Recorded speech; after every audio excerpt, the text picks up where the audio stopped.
Political engineering کیا ہوتی ہے؟ کچھ سیاسی جماعتیں اس کی اعلی کار ہوتی ہیں۔ 2024 جنرل الیکشن پہلا ایسا الیکشن تھا جس میں وومن پولیٹیکل پارٹیسپیشن بہت زیادہ تھی۔ یہ جو گورنمنٹ ہے اس کے بارے میں پورا پاکستان یہی کہہ رہا ہے کہ یہ گورنمنٹ بھی 2 سال 1 سال 3 سال میکسیمم، اس کے بعد یہ گر جائے گی۔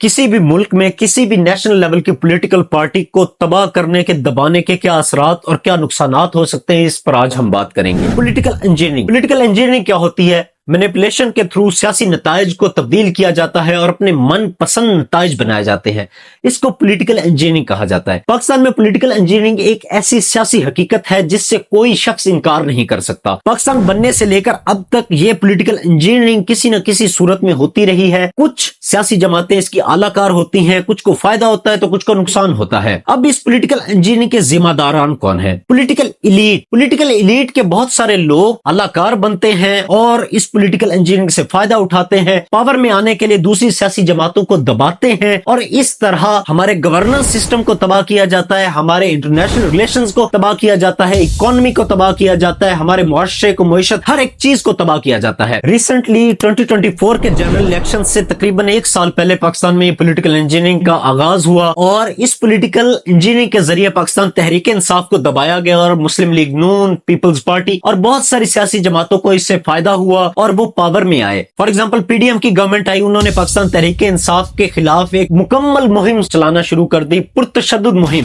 ٹارچر کیا تحریک انصاف کے رہنماؤں کو، ورکرز کو اور ان کے بے شمار ان سے افیلیٹڈ لوگوں کو کسی نہ کسی طرح سے بلیک میل کیا گیا، ون سائیڈ جوڈیشل ٹرائل چلائے گئے، ون سائیڈ میڈیا ٹرائل چلائے گئے اور بے شمار ظلم کیا گیا، جس کے نتیجے میں ہوا یہ کہ پاکستان میں اوور آل پبلک میں جو فرسٹریشن لیول تھا وہ آہستہ آہستہ بڑھتا گیا۔ اسی پولیٹیکل انجینئرنگ کے ذریعے جو وومن پولیٹیکل پارٹیسپیشن تھی اس کو بھی کم کرنے کی ایک سازش کی گئی ہے۔ 2024 جنرل الیکشن پہلا ایسا الیکشن تھا جس میں وومن پولیٹیکل پارٹیسپیشن بہت زیادہ تھی۔ وومن پولیٹیکل پارٹیسپیشن سے یہ فائدہ ہوتا ہے کہ جب خواتین سیاست میں آتی ہیں تو آہستہ آہستہ جو پولیٹیکل سوشلائزیشن ہے معاشرے کی وہ ہوتی ہے، لوگوں کو سیاست کی سمجھ آتی ہے، اپنے معاشرے کے، اپنی معیشت کی، اپنے ملک کے سیاسی نظام کی سمجھ آتی ہے۔ کیونکہ جب مائیں پڑھی لکھی ہوتی ہیں، ایجوکیٹڈ ہوتی ہیں، یا جب مائیں سیاست میں ایک کردار ادا کرتی ہیں تو obviously جو ینگر جنریشن ہوتی ہے یا نیکسٹ جنریشن ہوتی ہے وہ اس سے مفید ہوتی ہے اور اس سے ان کا جو انٹلیکچوئل لیول ہے وہ بڑھتا ہے۔ پاکستان میں خواتین کے خلاف جو کہ پولیس نے اور جو PDM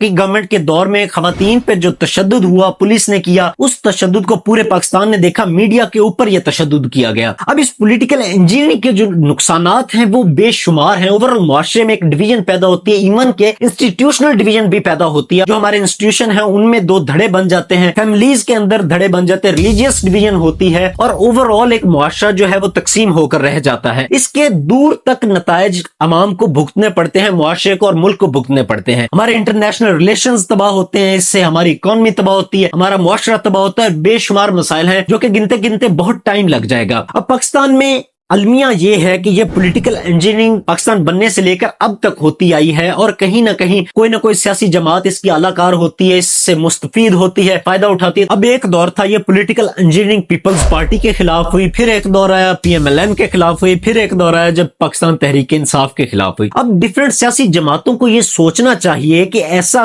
کیا ہے جو پولیٹیکل انجینئرنگ کے تھرو وہ اچیو کرتے ہیں، اور ایسا کیا ہے جس کا نقصان انہیں اٹھانا پڑتا ہے۔ جب گورننس سسٹم تباہ ہوتا ہے تو کوئی بھی پولیٹیکل پارٹی جو کہ پولیٹیکل انجینئرنگ کے بعد سیاست میں پاور میں آتی ہے تو اس کو اس کا نقصان ہوتا ہے، فائدہ نہیں ہوتا۔ گورننس سسٹم تباہ ہوتا ہے، ڈیموکریٹک ویلیوز تباہ ہوتی ہیں، اوورآل معاشرے پہ ایک نیگیٹو اثر پڑتا ہے جو کہ ہیومن رائٹس وائلیشنز ہوتی ہیں۔ اوورآل جو معاشرے نے اس آزادی میں پھلنا پھولنا ہوتا ہے وہ رک جاتا ہے۔ تو کوئی بھی گورنمنٹ جو 2-3 سال کے لیے پاور میں آتی ہے وہ کچھ بھی نہیں کر پاتی۔ کیونکہ وہ 2 نمبر طریقوں سے آتی ہے۔ جب عوام کی مرضی سے آپ لوگ پاور میں آئیں گے تو وہ لانگ ٹرم ہوگا، وہ 5 سال کے لیے آپ کو کوئی آپ کی گورنمنٹ گرا نہیں پائے گا۔ جب آپ 2 نمبر طریقوں سے پاور میں آتے ہیں، وہ کوئی بھی پولیٹیکل جماعت ہو وہ زیادہ دیر تک ٹک نہیں پاتی۔ کیونکہ وہ پاور ریئل نہیں ہوتی جس پاور کے سر پہ وہ آئے ہوئے ہوتے ہیں۔ وہ پاور جیسی سائڈ پہ ہوتی ہے گورنمنٹ گر جاتی ہے۔ اب پچھلی پاکستان تحریک انصاف کی گورنمنٹ 3 سال بعد گر گئی۔ یہ جو گورنمنٹ ہے اس کے بارے میں پورا پاکستان یہی کہہ رہا ہے کہ یہ گورنمنٹ بھی 2 سال 1 سال 3 سال میکسیمم، اس کے بعد یہ گر جائے گی۔ کیوں؟